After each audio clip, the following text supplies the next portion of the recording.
Leksjon 1. Vente på flyplassen. Hei, venter du også på fly? Det virker som om flyplassen alltid er full av aktivitet. Ja, det er jeg. Skal du på ferie, eller er dette en forretningsreise? Jeg er på vei ut for en kort ferie for å lade opp. Hva med deg? Jeg reiser på jobb, men jeg håper å få med meg litt sightseeing mens jeg er der. Det høres ut som en flott plan. Det er fint å blande forretninger med glede når det er mulig. Nøyaktig. Jeg prøver alltid å utforske nye steder, selv om jeg har en stram timeplan. Ja, og det er en fantastisk måte å få mest mulig ut av turene dine. Definitivt. Jeg elsker å oppdage lokale steder og nyte kulturen. La oss krysse fingrene for jevne reiser og en flott opplevelse. Leksjon 2. Reisehjelp. God morgen. Jeg hjelper deg gjerne. Hvor har du tenkt å reise til? Takk. Jeg ønsker å bestille en reise til Italia, og jeg har noen spørsmål om de beste alternativene. Det høres fantastisk ut. Italia har så mye å tilby, fra sin rike historie til deilig mat. Absolutt. Jeg har alltid drømt om å besøke de historiske stedene og nyte autentisk italiensk mat. La oss diskutere reiseruten din og se hvordan vi kan få mest mulig ut av turen. Det ville vært flott. Jeg vil forsikre meg om at jeg treffer alle stedene jeg må se mens jeg er der. Ja, og jeg kan hjelpe deg med å finne de beste overnattingsstedene og aktivitetene som passer dine interesser. Det setter jeg pris på. Det er fint å ha noen kunnskapsrike til å veilede meg gjennom planleggingsprosessen. Jeg er glad for å hjelpe deg med å skape en uforglemmelig reiseopplevelse. Leksjon 3.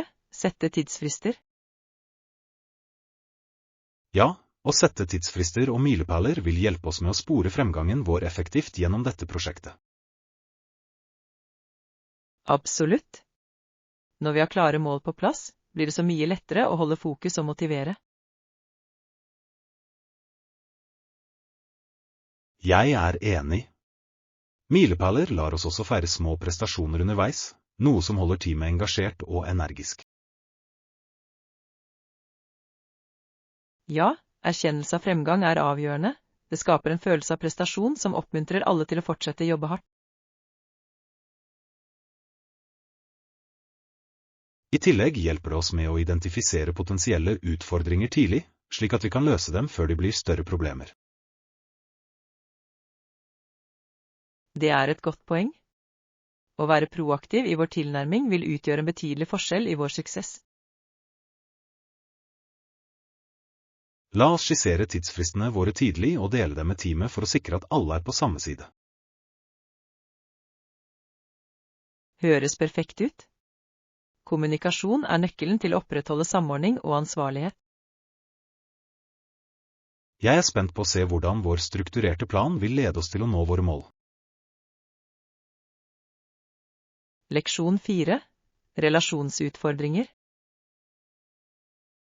Hei, hvordan går forholdet ditt? Jeg har lagt merke til at du virker litt omtenksom i det siste.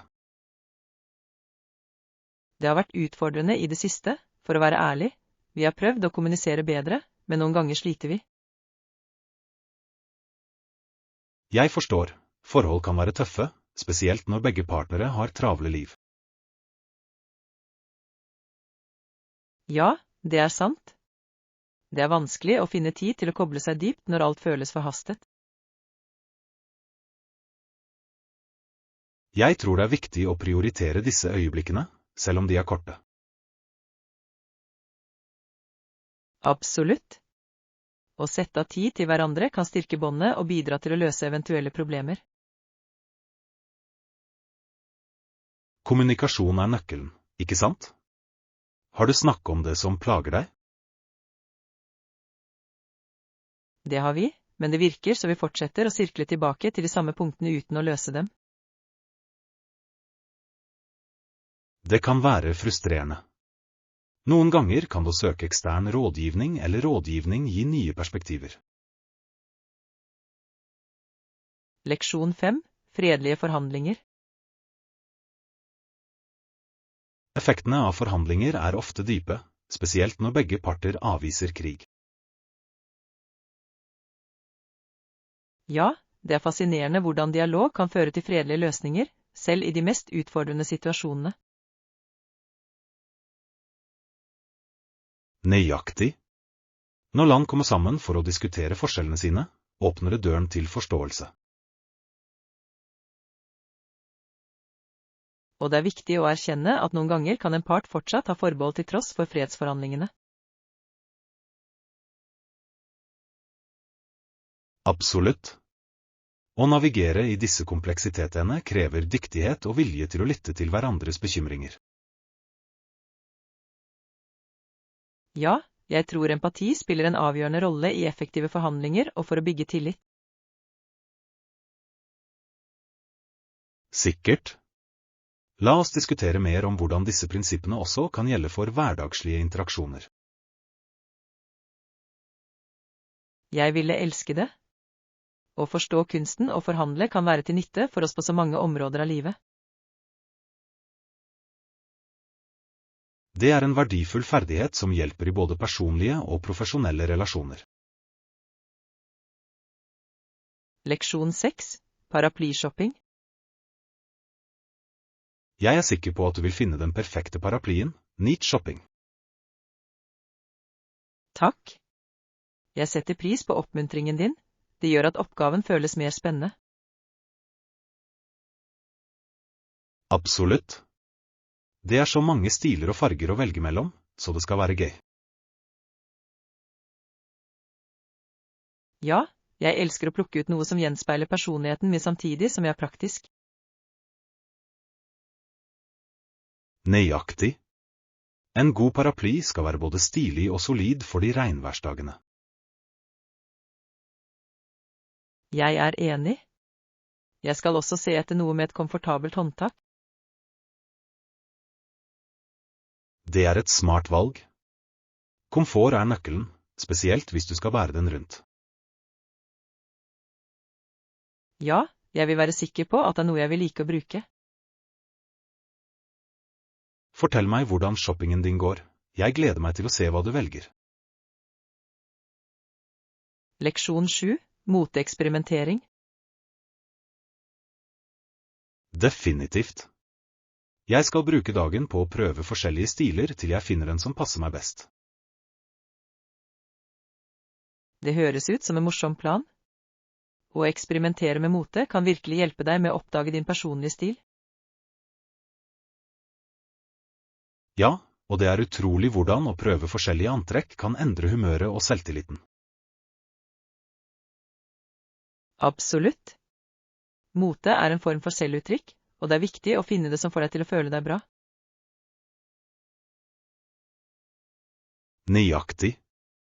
Jeg gleder meg til å mikse og matche til jeg finner den perfekte kombinasjonen.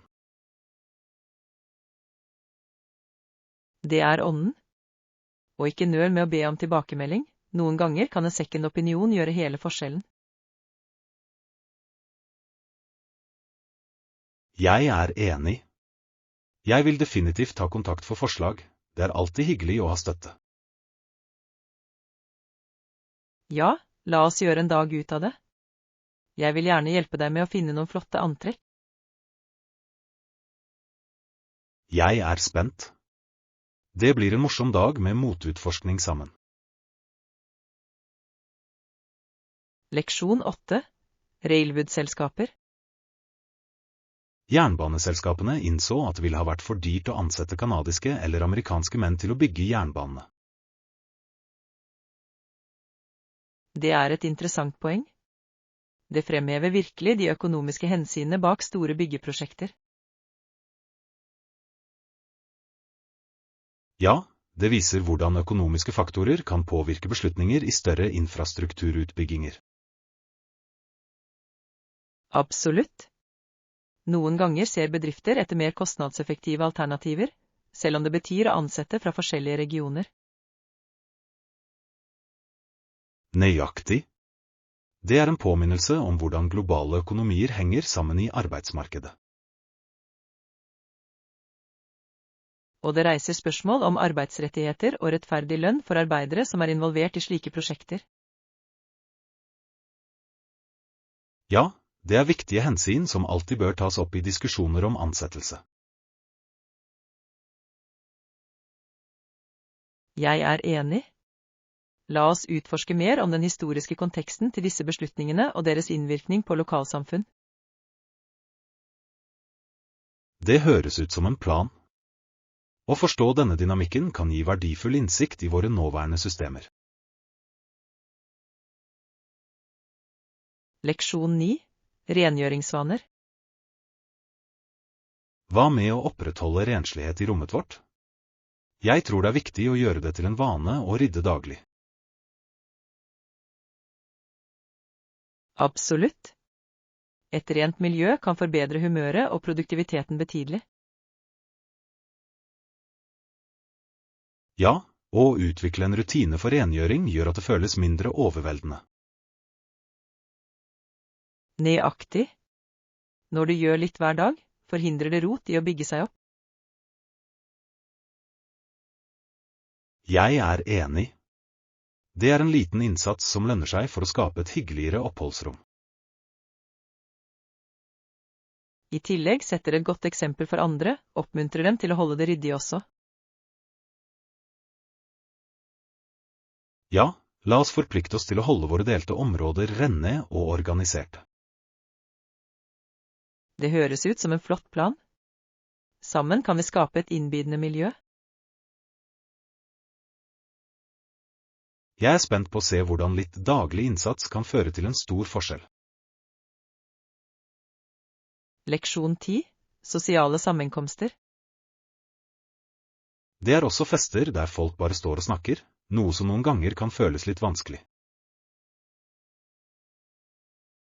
Ja, det har jeg erfart. Det kan være utfordrende når det ikke er mye som engasjerer alle. Absolutt. Det er viktig å ha aktiviteter eller isbrytere for å få samtalen til å flyte. Jeg er enig. Når det er morsomme spill eller forespørsler, gjør det lettere for folk å koble til. Ja, og det er med på å skape en mer avslappet atmosfære der alle føler seg inkludert. Nøyaktig. Ulike antrekk og stiler på disse samlingene kan også utløse samtaler. Det er et godt poeng. Mote kan tjene som en fantastisk isbryter og samtalestarter.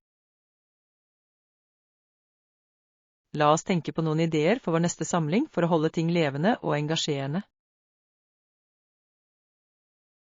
Jeg er alt for det. Å gjøre sosiale arrangementer hyggelige er nøkkelen til å bygge sterke relasjoner.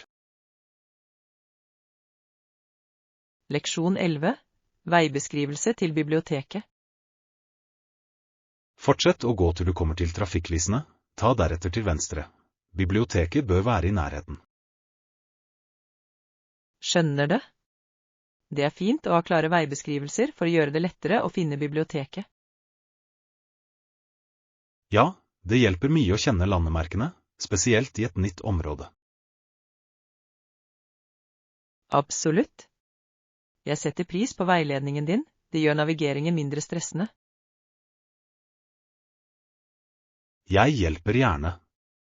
Biblioteker er så fantastiske steder å utforske og finne nye ressurser. Ja, jeg elsker atmosfæren til et bibliotek, det er så fredelig og inspirerende. Nøyaktig. La oss sørge for å bruke litt tid der når vi ankommer. Definitivt. Jeg gleder meg til å oppdage nye bøker og materialer. Det vil være en fin måte å tilbringe ettermiddagen på. Leksjon 12. Overvinne sjenanse.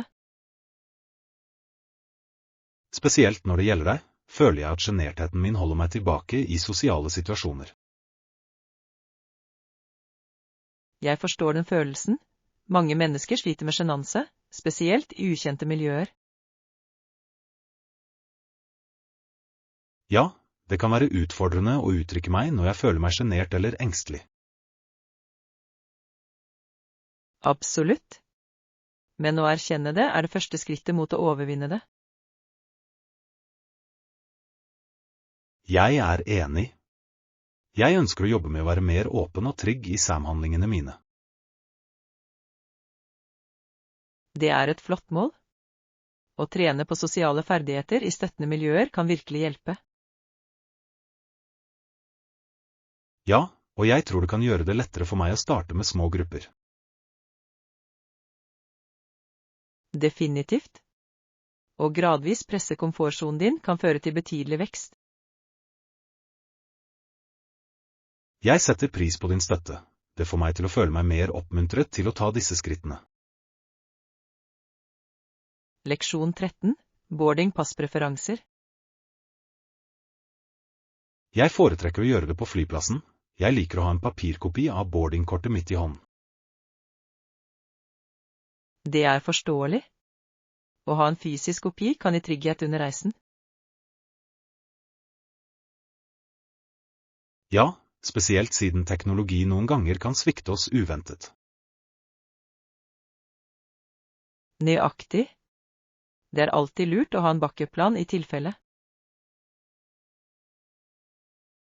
I tillegg synes jeg det er lettere å administrere når jeg kan se alle flydetaljene mine skrevet ut. Jeg er enig. Det gjør det enklere å sjekke inn og gå gjennom sikkerheten. Og jeg liker å dobbeltsjekke detaljene i tilfelle det er noen endringer. Ja, det er en smart tilnærming. Å være proaktiv bidrar til å sikre en jevnere reiseopplevelse. La oss sørge for å planlegge flyplassbesøket vårt deretter, slik at vi har nok tid til alt. Leksjon 14. Uttøyning og fleksibilitet. Det er viktig å strekke seg komfortabelt. For eksempel bør en frisk person kunne ta på tærne uten store problemer. Absolutt. Fleksibilitet er en nøkkelkomponent i generell kondisjon, og tøying kan virkelig hjelpe med det. Ja, jeg opplever at regelmessig tøying ikke bare forbedrer fleksibiliteten min, men også forhindrer skader under treningsøktene. Nøyaktig. Det er utrolig hvordan bare noen få minutter med tøying kan gjøre en slik forskjell i prestasjonen vår. Og det føles godt å løsne opp musklene etter en lang dag med sittende eller aktiv aktivitet. Jeg er helt enig. Å strekke er som å gi kroppen en liten gave, slik at den kan slappe av å komme seg. I tillegg kan det også være en fin måte å rense tankene og fokusere på pusten. Ja. Å inkludere mindfulness i tøying kan forbedre opplevelsen enda mer. La oss gjøre det til en vane å inkludere tøying i våre daglige rutiner. Det er en så enkel, men effektiv praksis. Leksjon 15. Fleksibilitet ved frilansing. Frilansing tilbyr mye frihet og fleksible arbeidsordninger, noe som er en av de største appellene. Det er sant. Muligheten til å sette din egen timeplan kan være utrolig styrkende. Nøyaktig. Men tror du at fleksibilitet kommer med sine egne utfordringer? Absolutt. Selv om det er flott å ha kontroll over tiden din, kan det også føre til vanskeligheter med å håndtere balansen mellom arbeid og privatliv. Ja, uten et strukturert miljø kan det være fristende å jobbe for mye eller for lite.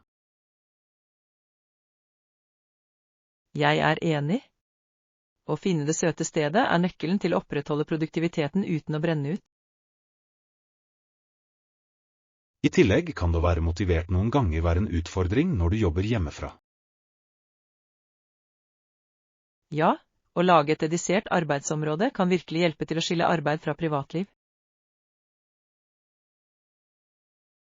La oss sørge for å dele tips med hverandre mens vi navigerer i frilansverden. Leksjon 16. Lær av mennesker. Du vet, jeg har lært mye av å møte mennesker. Hvert møte gir et unikt perspektiv og historie. Det er så sant. Hver person vi møter har noe å lære oss, enten det er gjennom deres erfaringer eller innsikt. Absolutt. Jeg har hatt mange fascinerende samtaler som har åpnet øynene mine for forskjellige kulturer og ideer. Ja, det er utrolig hvor mangfoldig verden er. Å møte mennesker med ulike bakgrunner beriker vår forståelse. Jeg elsker hvordan hver interaksjon kan utfordre våre antakelser og oppmuntre oss til å tenke annerledes. Nøyaktig. Det er en vakker påminnelse om at vi alle er sammenkoblet, uavhengig av forskjellene våre. Og det er ofte i de uventede samtalene vi finner de mest verdifulle lærdommene. Ja. Jeg tror at å være åpen for å møte nye mennesker kan føre til fantastiske muligheter og vennskap. La oss gjøre det til et mål å oppsøke flere interaksjoner og lære av de rundt oss. Leksjon 17. Viktigheten av merkevareautentisitet. Merkeautentisitet er avgjørende for å bygge langsiktige relasjoner med kunder. Absolutt. Forbrukere kan lett oppdage uoppriktighet og er raske til å koble fra. Autentiske merker resonerer dypere med publikum og fremmer lojalitet. Ja, å være tro mot dine verdier og oppdrag skaper tillit og forbindelse. I tillegg øker deling av virkelige historier om merkevarens reise autentisiteten. Det er sant. Åpenhet om utfordringer og suksesser gjør en merkevare relatert. Å engasjere kunder ærlig, spesielt under kriser, forsterker autentisiteten. Akkurat. Det viser at merkevaren verdsetter åpen og ærlig kommunikasjon. Til syvende og sist kan autentisitet skille en merkevare i et konkurranseutsatt marked. Leksjon 18. Helgeplaner. Nylig tenkte jeg på å dra på et lite eventyr. Vil du bli med meg? Det høres flott ut. Jeg er alltid klar for et eventyr. Hva har du i tankene? Hva med denne søndagen? Vi kunne utforske en ny tursti og nyte den friske luften. Det høres perfekt ut. Jeg elsker å være ute og oppleve naturen. Ja, og vi kan pakke en piknik for å nyte når vi kommer til et naturskjønt sted. Jeg elsker den ideen. Det gir en fin touch til dagen, og gjør den enda morsommere.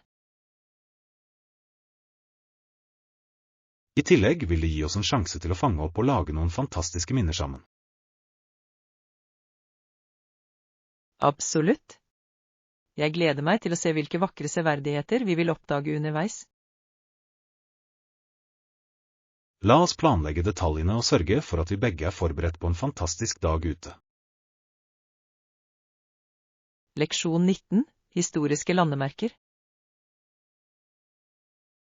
Noen forslag til historiske landemerker å besøke mens du reiser? Hva med Eiffeltårnet i Frankrike? Det er et ikonisk symbol på historie og kultur. Det er et fantastisk valg. Arkitekturen er fantastisk, og den har en så rik historie. Absolutt. I tillegg er utsikten fra toppen rett og slett utrolig. Jeg har alltid ønsket å oppleve det øyeblikket og se Paris ovenfra. Det er et must-see for alle som besøker byen, ingen tvil om det. Jeg elsker hvordan landemerker som dette knytter oss til fortiden samtidig som de er en del av nåtiden. Ja, og det er fascinerende å lære om historiene bak dem. Jeg gleder meg til å utforske flere historiske steder på våre reiser sammen. Leksjon 20. Rimelige møbler. Har du noen gang lagt merke til hvordan noen møbelbutikker tilbyr slike unike stykker til overraskende rimelige priser? Absolutt. Det er fascinerende hvordan du kan finne unike gjenstander som setter karakter til hjemmet ditt uten å tømme banken. Høyere. Jeg tenker ofte på hvordan disse spesielle funnene kan forvandle et vanlig rom til noe virkelig personlig og innbydende. Nøyaktig. I tillegg kan det handle møbler være et eventyr, spesielt når du snubler over skjulte perler som ingen andre har.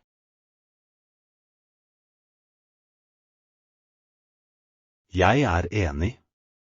Det er nesten som en skattejakt, der hvert stykke forteller sin egen historie og gir en unik stemning til rommet ditt. Og det beste er at du ikke trenger å ofre kvalitet for rimelighet. Mange butikker tilbyr godt håndverk til rimelige priser.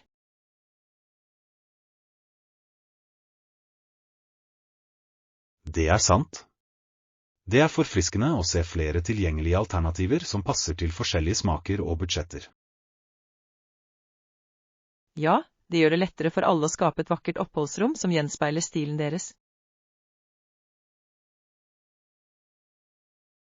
I tillegg kan du kunne mikse og matche forskjellige stiler føre til noen virkelig kreative og imponerende interiører. Leksjon 21. Autentisitet betyr noe. Du vet, noen ganger er det så viktig å bare fokusere på å være autentisk og nyte hvert øyeblikk, tror du ikke?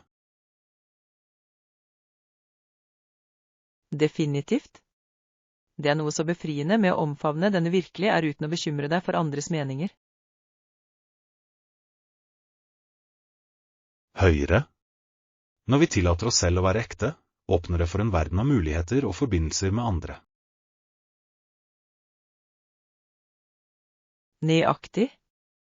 Det er forfriskende å ha samtaler som flyter naturlig når du er tro mot deg selv. Og det fører ofte til dypere relasjoner, hvor folk setter pris på deg for den du virkelig er. Ja, det er utrolig hvordan autentisitet kan skape et trygt rom for alle å uttrykke seg fritt.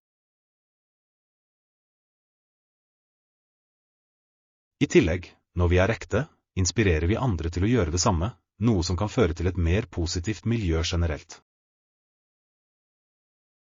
Absolutt.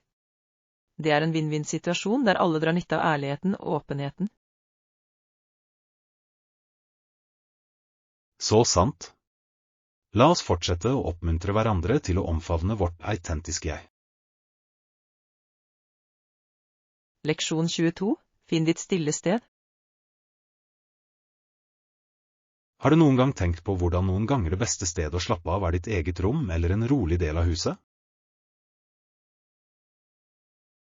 Absolutt. Det er utrolig hvordan en enkel plass kan bli ditt personlige fristed når du trenger litt tid til å slappe av. Høyere. Jeg opplever at å ha et bestemt stille sted virkelig hjelper meg å lade opp og reflektere over dagen min. Nøyaktig. Enten det er en koselig krok ved vinduet eller en komfortabel stol i et hjørne, kan disse stedene gjøre underverker. Det er som å skape din egen lille verden hvor du kan unnslippe kaoset i hverdagen. Og når du finner det fredelige stedet, kan du virkelig fokusere på det som gjør deg glad eller inspirert. Ja, og det er ofte i de øyeblikkene av ensomhet du oppdager nye ideer eller løsninger på problemer. Absolutt. Det er viktig å sette av den tiden for oss selv midt i livets travelhet. Så sant. La oss gjøre det til et poeng å verne om de stille øyeblikkene og finne glede i våre personlige rømninger. Leksjon 23. Å etablere roller. Du vet, det er avgjørende å etablere klare roller og ansvar i ethvert prosjekt eller forhold, tror du ikke? Definitivt. Når alle vet sin del, skaper en jevnere arbeidsflyt og bidrar til å unngå misforståelser. Høyre. Det handler om å skape en følelse av ansvarlighet som kommer hele gruppen til gode. Nøyaktig. Klare roller øker ikke bare effektiviteten, men lar også hver person skinne i sine styrker. Og det fremmer en følelse av teamarbeid, der alle føler seg verdsatt og anerkjent for sine bidrag. Ja, når roller er definert, gir det bedre kommunikasjon og samarbeid mellom teammedlemmer. Absolutt. I tillegg minimerer det forvirring og bidrar til å holde alle på samme side, noe som er avgjørende for suksess. Nøyaktig. Det er styrkende å vite hva du er ansvarlig for og hvordan det kan bidra til det større bildet. Så sant. La oss alltid huske å kommunisere åpent om rollene våre for å sikre at vi alle er på linje. Leksjon 24. Digital outreach. Har du vurdert hvordan vi bør utnytte digitale plattformer for effektiv oppsøking i dagens verden? Absolutt. Det digitale landskapet gir så mange muligheter til å få kontakt med et bredere publikum enn noen gang før. Høyre. Det er fascinerende hvordan sosiale medier og nettbaserte verktøy kan hjelpe oss med å dele budskapene våre mer effektivt. Nøyaktig. Å engasjere seg med mennesker gjennom disse plattformene kan skape meningsfulle forbindelser og utvide rekkevidden vår. Og det fine med det er at vi kan skreddersy innholdet vårt for å få resonans hos forskjellige målgrupper, noe som gjør det mer effektfullt. Ja, alt handler om å forstå publikummet vårt og levere det de virkelig ønsker å se og høre. Absolutt. I tillegg gir digital oppsøking mulighet for tilbakemeldinger i sanntid, noe som kan hjelpe oss med å forbedre strategiene våre. Nøyaktig. Det er en dynamisk måte å kommunisere på, hvor vi kan tilpasse og utvikle oss basert på publikumsresponser. Så sant. La oss omfavne kraften til digitale plattformer for å forbedre vår oppsøkende innsats og skape varige inntrykk. Leksjon 25. Preferanser for eksternt arbeid. Du vet, å jobbe eksternt kan viske ut grensene mellom privatliv og yrkesliv, noe som gjør det viktig å sette grenser. Absolutt. Det er lett å finne på å jobbe sent på kvelden hvis du ikke setter klare grenser.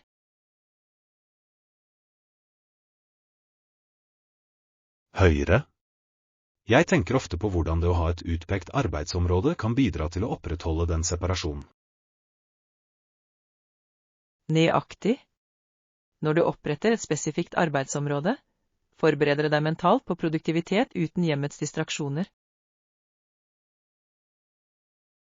Å ha fastsatte åpningstider kan hjelpe deg med å gå smidigere inn i din personlige tid.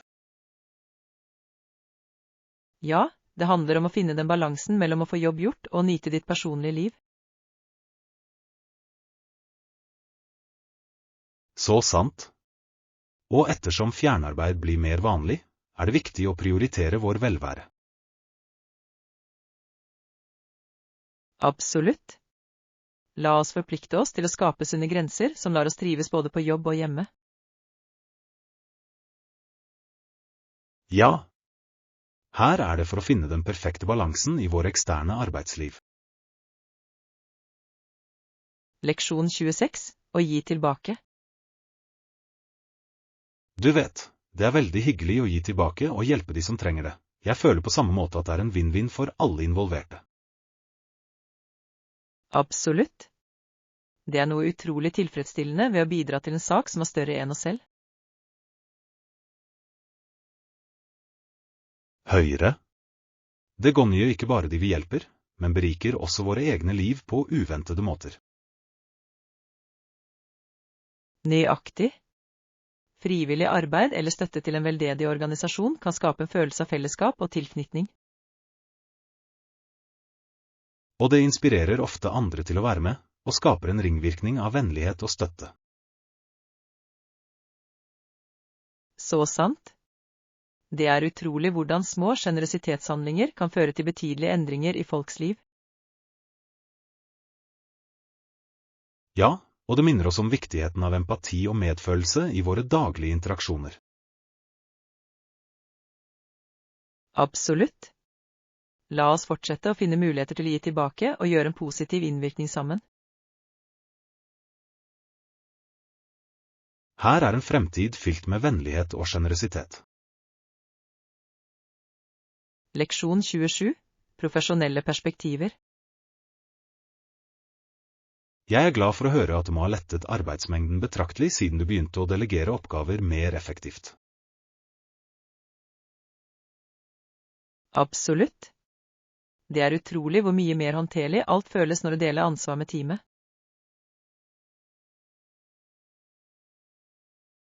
Jeg kan bare forestille meg hvordan du må bidra til å opprettholde en balanse mellom jobb og privatliv. Ja, det lar meg virkelig fokusere på de mer kritiske aspektene ved jobben min uten å føle meg overveldet. Og du må også forbedre den generelle produktiviteten til teamet, ikke sant? Definitivt. Når alle står sammen, holder vi ikke bare tidsfristene våre, men overgår ofte forventningene. Det er fantastisk. Har du lagt merke til noen spesifikke endringer i teamdynamikken siden du implementerte denne tilnærmingen? Ja, det har vært en markant økning i samarbeid og kommunikasjon, noe som er uvurderlig på en arbeidsplass. Det høres ut som et perfekt miljø for kreativitet og innovasjon til å blomstre. Leksjon 28. Fremme kunnskap. Hva er noen av fordelene med videre studier innen ditt felt som du har oppdaget gjennom årene? En betydelig fordel er muligheten til å utdype min forståelse av komplekse konsepter som er avgjørende for min karrierevekst. Det gir perfekt mening, siden det å få et sterkere teoretisk grunnlag kan forbedre dine praktiske ferdigheter enormt. Nøyaktig. Videre åpner etterutdanning ofte dører for nettverksmuligheter med fagfolk som deler lignende interesser.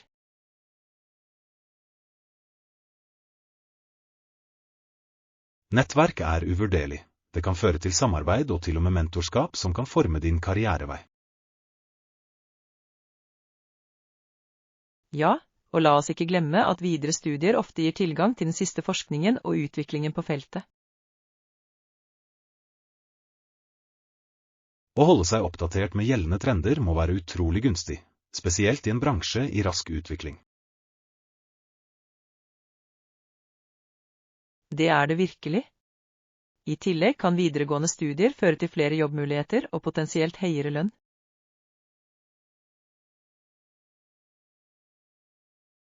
Det høres ut som en vinn-vinn-situasjon. Har du vurdert noen spesifikke programmer for din videreutdanning? Leksjon 29. Økonomiske utfordringer.